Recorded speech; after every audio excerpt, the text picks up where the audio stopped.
Try new Arctic Gardens rice and vegetables. Closed captioning of this program is brought to you in part by Lotto Max. This Friday's jackpot is $19 million.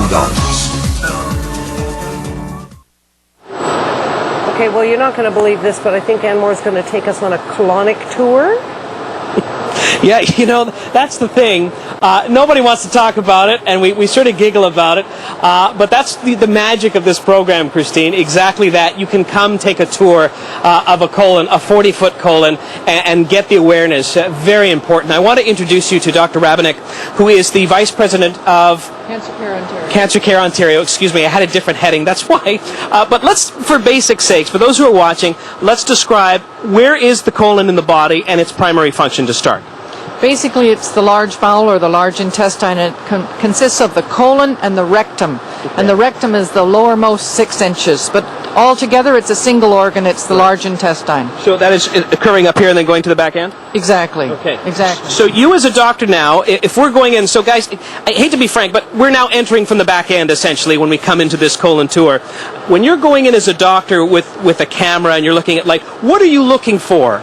Take us through here. So the main thing when we're looking for evidence of precancerous abnormalities, we're looking for these polyps right here. Let's come on over here so the camera can show everybody at home. So this is what a polyp would look like. Yes, it really looks like a mushroom or a grape on a stalk. And these are precancerous. We call them premalignant. And it's very important when we look inside with a tube of the light, that's colonoscopy.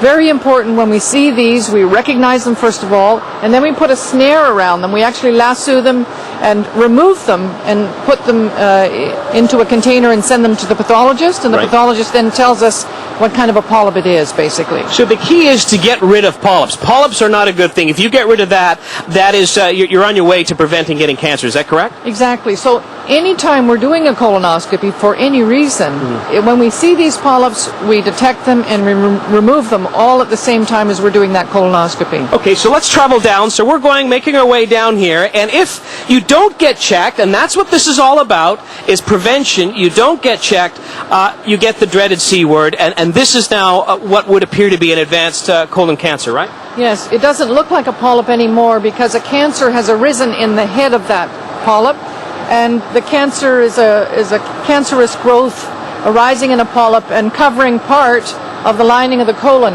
And if these aren't detected in time, then they can actually grow sufficiently and partially block the colon. So terribly important to detect them early. And in terms of symptoms, what are some of the key symptoms? The incredible thing is early on there is no symptom. A person won't notice anything. If you have polyps, they don't cause any symptoms. Even a cancer, even when it's early, won't cause symptoms. Ultimately, when they start to erode or ulcerate on their surface, you can get some bleeding. And so the commonest thing a person might notice is some bright red blood. Actually, they can actually see it on their stool. Okay. That would be the commonest of all. So if you have any rectal bleeding, you need to talk to your doctor and get checked out. Okay, that is a great tip. We'll continue to talk about symptoms and who is most at risk. But first, let's get to your forecast, guys. We'll start off with our weather watch very quickly. Take you across the country. Some active weather, heavy snow down into the U.S. Southwest. We're talking 30-plus centimeters.